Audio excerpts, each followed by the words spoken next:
Yeah,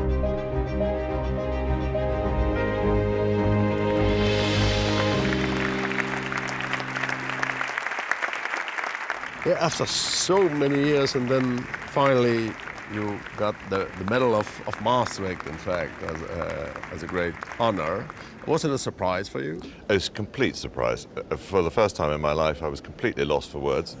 And I did say to the mayor, I thought that you'd opened the wrong envelope, as in the Golden Globe. Like in Hollywood. Yeah. Like in Hollywood. But I'm immensely proud of this. I mean, one of the things I find extraordinary, of course, is that I've been given a medal for doing something that I love. You know, if I'd crossed the Sahara or climbed Mount Everest, I might have deserved it more, but I've just thoroughly enjoyed every second, every hour of every day that I've been in Maastricht. And you was, in fact, one of the founders of Pictura, and you was there one of the dealers in 1975. Correct. Yeah, absolutely. I mean, I think the my sort of really, I think I was in a partnership with somebody else then, but I think that my really abiding memories were from 1977. Yeah. And 77 was the sort of cathartic year when we went to the Eurohall and we had this wonderful experience. The problem with the Eurohall is that when it rained, it sounded like 100 Brazilian drummers hammering on the roof because of the water on the corrugated roof. But there were sort of happy memories in the Eurohall, but of course when we moved to the MEC and it became TEFAF, then it really became the biggest fair in the world, the most important fair in the world, and something that I've nurtured, loved like a baby ever since. And did you expect that in the beginning, that it would grow so much? I had no idea it would go so much. I mean, I think the first fair we had 22 or 24 exhibitors. Yeah. Now there are 275. It's reached the maximum, but the perfect number because there's the old masters, there's contemporary art, there's jewellery, silver, porcelain, furniture. It's an amazing, amazing fair. People who haven't seen it often are very surprised. And in your speech, you talked about Maastricht and that it always have to stay as well as TEFAF, but also as the Maastricht Fair. Absolutely. But not every one of your colleagues have the same idea, of course. I think some of the people think that it perhaps is innovative to go to another city. It's out of my hands now because I've resigned from the executive committee because it's time for younger people to come up. It's out of my hands, but if I had my way, it would always stay in Maastricht. The Maastricht Fair wouldn't be the Maastricht Fair if it wasn't in Maastricht. And I think part of the affection that people have for it is because it's not that easy to get here. You have to make a little bit of an effort. You fly to Brussels or Amsterdam or whatever, and then you come to Maastricht. So actually I think that it would be a terrible shame to go somewhere else, and it's because it's so focused. If you go to Amsterdam or somewhere, there are so many other things to do. Yeah. So, you know, you get distracted. They said, well, it's the last year of Mr. van Haeften here at TEFAF, but some people also told me, well, he's not 100% sure about that. Well, my wife's pretty sure. You know, she makes the decisions in our household.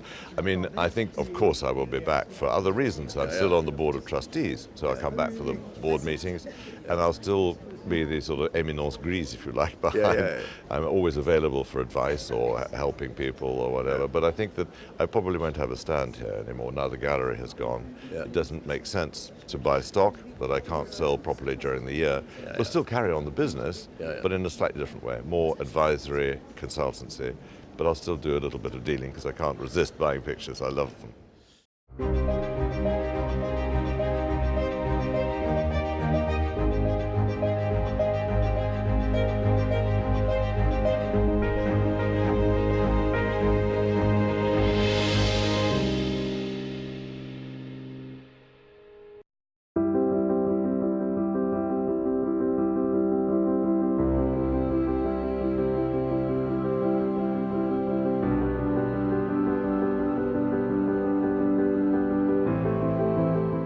The European Fine Art Fair was started in Maastricht, a city located in the heart of Europe.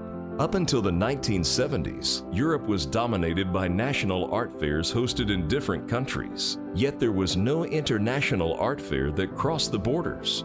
That is until a number of art dealers and lovers of art decided to start a trade fair in the region that transcends cultures, Maastricht. A city that has been conquered by the French, the Spanish, and the Germans. This international climate allowed TEFAF to grow into the most famous art fair in the world. The fair is hosted every spring in the Trade Fair and Conference Center MEC Maastricht that is used for events as varied as show jumping, culinary festivals, international trade fairs, and conferences. Maastricht lies in the junction of Germanic and Roman culture. Even the local residents speak a multitude of languages, and the regional Limburg dialect contains characteristics of Dutch, French, and German. Maastricht is situated on the Dutch borders with Belgium and Germany. In a radius of just 25 kilometers, you can hear Dutch, German, and French being spoken, while English is the medium of instruction at Maastricht University.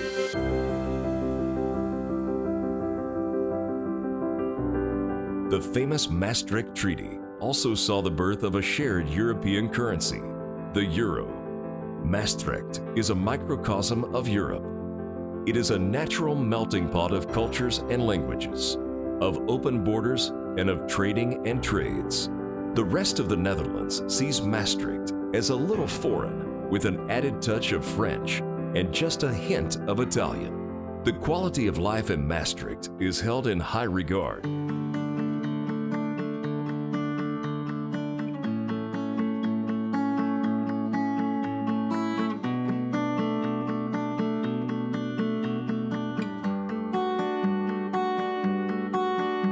It then comes as no surprise that gastronomy arrived in the Netherlands by way of Maastricht.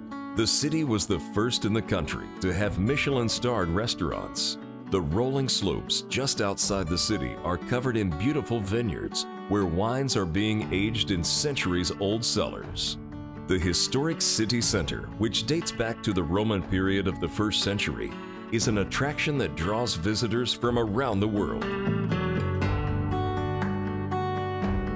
The centuries-old churches and ancient city walls and castles imbue the city with an intimate and romantic flair.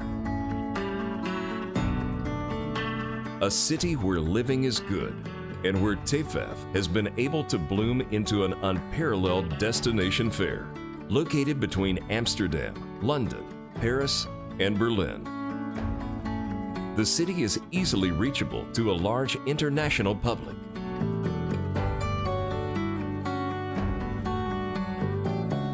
During TEFAF, the entire city and surrounding region revolve around fine art, and visitors from across the world are welcomed with pride and in great style. Maastricht is a relatively small city, but is located in a border region that has several million residents. It is a city of gastronomy, but also has a rich cultural scene with many beautiful museums and theaters.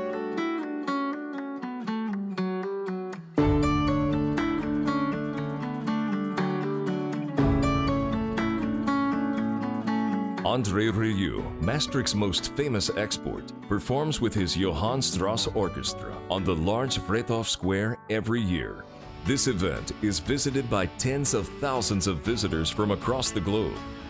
Other music festivals and concerts in Maastricht also draw large crowds to the city.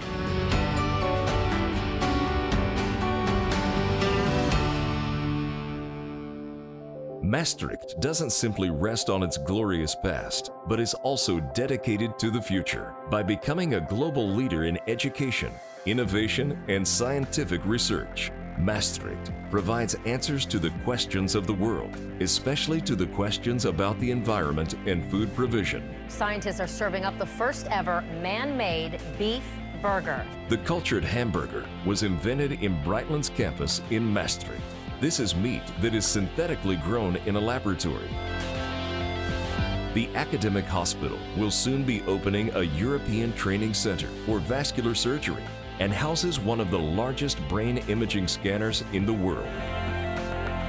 Their sister campus, Breitland's Hemmelot, is a leader in the fields of chemistry and materials and is the birthplace of Dyneema, the strongest and lightest fiber in the world. Maastricht combines the wisdom of age and the vigor of youth. Tradition and innovation go hand in hand. Students from across the globe feel at home in this historic context of quality education, a good quality of living, friendliness, and the city's international character. This is what makes this city and region a unique jewel in the Netherlands. Maastricht is a historic work of art and an indisputable choice of home for a World Art Fair.